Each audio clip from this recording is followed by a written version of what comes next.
La economía es un tema que tiene sus idas y venidas porque todo el mundo habla o sigue hablando hoy sobre esa suerte de dicotomía en el sentido de decir economía o salud. Bueno, esa discusión que parece constante tiene varias aristas, porque en la última semana lo que fue la refinanciación con gran parte de los acreedores de la Argentina fue quizás el punto más alto y positivo por un lado, pero la semana que viene tendremos que conocer nuevamente el índice inflacionario. A ver, una cosa viene de la mano de la otra. La economía en las últimas horas, Matías Culfas, el ministro de la Producción, salió a decir que en realidad se están entrando a ver repuntes de la economía, pequeños brotes que uno puede llevar a verlo como algo positivo.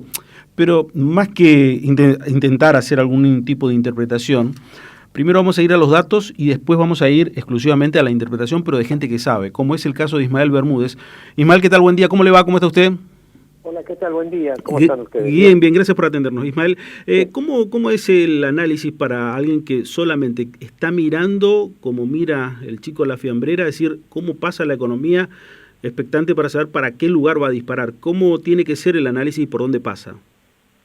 Bueno, estamos en una situación todavía muy compleja, muy delicada, porque la pandemia está en estos momentos posiblemente en el mayor nivel de contagios, y al mismo tiempo, después de tan largos meses, se hace, por otro lado, muy difícil mantener la cuarentena teniendo en cuenta todo el deterioro económico y social que se ha producido en estos meses. Hay muchas actividades que deberían, estar prohibidas, pero que al mismo tiempo los comercios, las industrias, la gente están en una situación límite y necesita de los ingresos, y por eso se está en este equilibrio pero tan inestable entre pandemia y actividad económica, donde resulta pero muy difícil cumplir rigurosamente con todos los protocolos, porque si se cumpliesen así en forma muy estricta, gran parte de las actividades que hoy se están desarrollando no se podrían estar realizando. Entonces estamos ahí en un equilibrio muy inestable, donde al mismo tiempo todos los días estamos recibiendo el parte diario con el número de contagios y el número de fallecidos, y vemos que los números son ascendentes, con lo cual estamos, vuelvo a señalar, en un momento pero muy crítico, desde el punto de vista de la salud y también desde el punto de vista de la economía. Claro, y el acuerdo con los bonistas de esta semana, ¿cómo uno tiene que leerlo? Bueno, el acuerdo con los bonistas permite, algo que la Argentina no estaba pagando en los servicios de la deuda, por lo tanto, en lo inmediato, no modifica para nada la situación. Lo que sí modifica es que al haber un entendimiento con este grupo de bonistas, vencimientos que había que pagar ahora en estos años, hasta el año 2023-2024, una gran parte se patea para más adelante.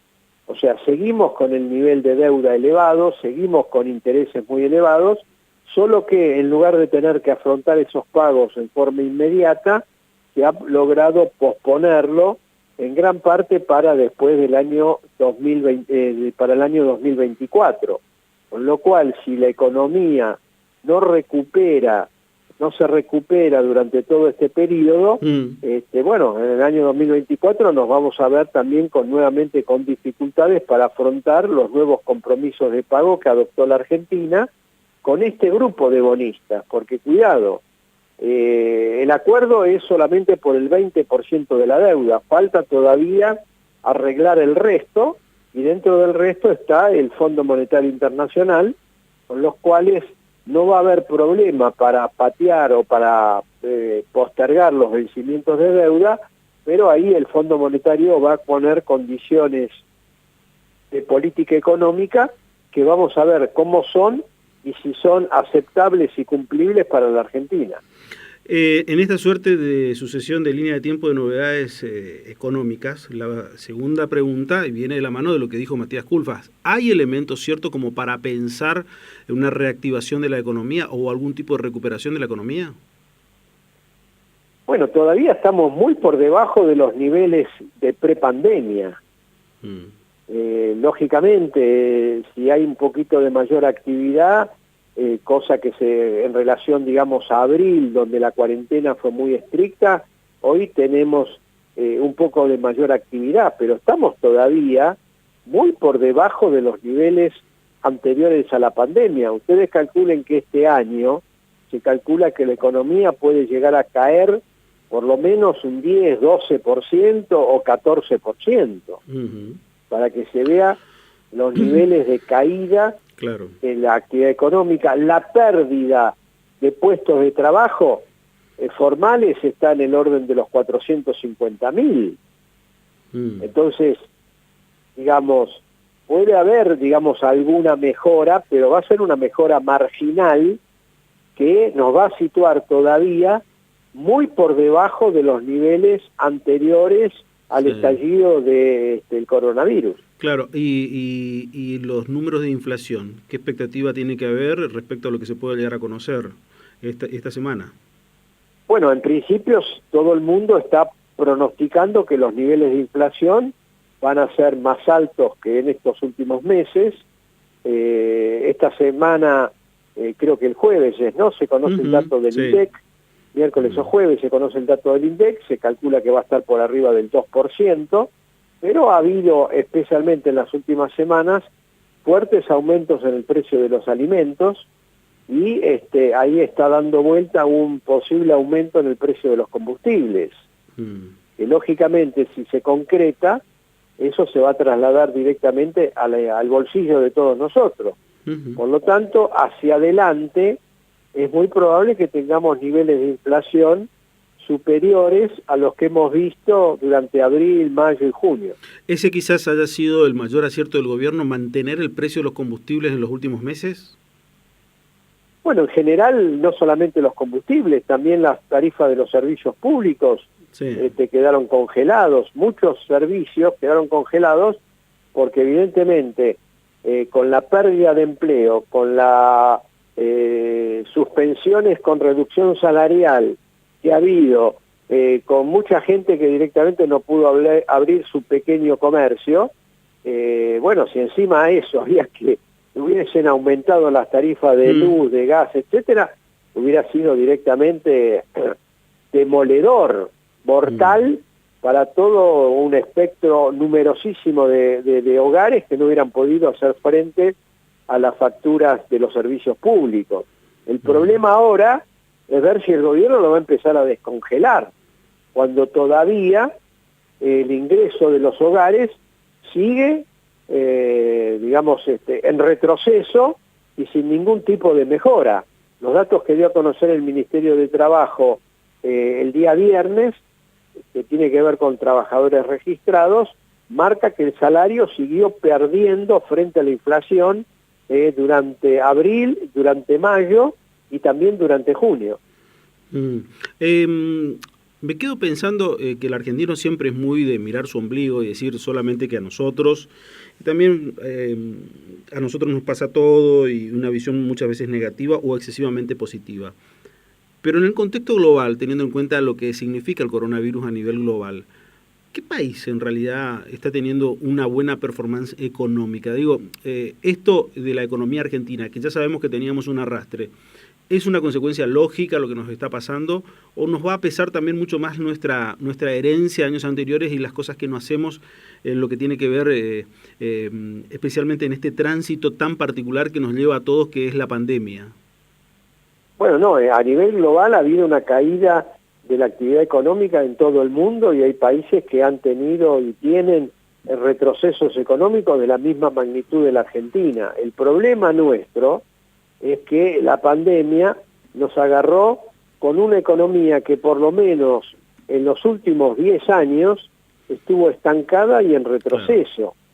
Entonces, todos los problemas que ya estábamos teniendo quedaron totalmente agravados. Ustedes calculen, UNICEF acaba de decir que la pobreza infantil va a estar del orden del 63%. O sea, 2 de cada 3 chicos viven en hogares pobres. Lógicamente, no lo produjo la pandemia. Lo que hizo la pandemia fue agravar niveles de pobreza infantil que en épocas de normalidad ya eran elevados porque estábamos en el orden del 50%. Entonces no es lo mismo que la pandemia agarre a un país con un 10% de pobreza infantil que la agarre con un 50% de pobreza infantil como nos agarró a nosotros. Los índices... Doy este ejemplo como podría dar 30, 40 o 50 ejemplos similares. Eso es muy evidente. Los niveles de desigualdad social, de indigencia, de pobreza, de pérdida de empleo eran anteriores. Lo que hace la pandemia es agravar todo eso. O sea que nuestro nivel de pobreza este año va a ser altísimo, en concreto. Bueno, sí. Tenemos que calcular que la pobreza va a estar cerca del 50%. El 50% son 22 millones de personas pobres. Somos una población de 45 millones y la mitad está por debajo de la línea de pobreza. Bueno, nos está dando 22 millones y medio de personas que viven con ingresos que no le permiten comprar las cosas básicas. Ahora, vuelvo a insistir, a nosotros nos agarró con una pobreza del orden del 35% y la pandemia lo puede llevar al 50%. Si nos hubiera agarrado con una pobreza del 5, del 10%, evidentemente hoy estaríamos mal, pero no con estos niveles tan elevados como los que seguramente va a dar a conocer el INDEC el próximo mes. La situación económica que recién me planteaba de otros países, que también es obviamente preocupante por lo que significa que el contexto global. Ahora, ¿eso nos favorece o nos juega en contra? El resto de los países, no, nos perjudica. Ustedes calculen, si hay otros países que están en retroceso, con los cuales la Argentina, por ejemplo, comercia y vende sus productos, hoy con Brasil está comprando menos a la Argentina porque Brasil también está en retroceso económico. Claro. Cuando uno mira el comercio exterior argentino, Argentina está exportando menos de lo que exportaba el año pasado. Claro. Tenemos superávit comercial porque compramos mucho menos, pero nuestras ventas al exterior no han aumentado, han disminuido. Claro, o sea que el superávit comercial está basado en que se achicó nuestra economía, no es porque nosotros estamos funcionando mejor. Exactamente, no es porque nosotros expandimos nuestro comercio, sino porque al revés, se achicó la economía y lógicamente necesitamos comprar menos del exterior. Pero nosotros necesitamos tener superávit comercial fruto de expandir nuestras exportaciones. Otra cuestión, las exportaciones que más han caído, las exportaciones argentinas que más han caído son las exportaciones industriales. Estamos vendiendo más productos primarios, pero menos productos más elaborados. Y eso también es otra debilidad, porque lógicamente está muy bien que vendamos más productos primarios, pero no a costa de no poder vender productos donde lleve mayor valor agregado, más trabajo argentino. Porque es decir, podemos exportar cosas con trabajo argentino, son cosas con más valor, y detrás de esa exportación hay más puestos de trabajo, hay más salario, hay más ingreso en la población. Y eso lamentablemente, por el contexto internacional, esto ya no es culpa de la Argentina, el contexto internacional no nos favorece. Sí, la verdad que sí. Ismael, como siempre, gracias por estos minutos, muy claro ha sido No, con al nosotros. contrario, buen día y disfruten del calorcito que escuché que van a estar en 30 grados. Sí, toda la semana estuvimos así, la verdad, 30 grados, los lapachos en flor, divinos, una cosa maravillosa, que es altamente envidiable, y para el correntino 30 grados, le aviso, le digo por si por ahí, es una muy buena temperatura. Sí, pero con cuidado, no, siempre. Cuidado porque seguimos en pandemia y hay que seguir todos los protocolos y todas las recomendaciones médicas. Hay que cuidarse entre todos. Un abrazo, Ismael, gracias. Gracias. Buen día a todos. Gracias. Ismael Bermúdez, dándonos la orientación, la suerte de GPS económico, que siempre lo buscamos porque es una palabra más que autorizada y un muy buen referente para tener un poco de equilibrio en la parte económica, saber exactamente con los datos para dónde estamos yendo y cuál es el camino que transitamos.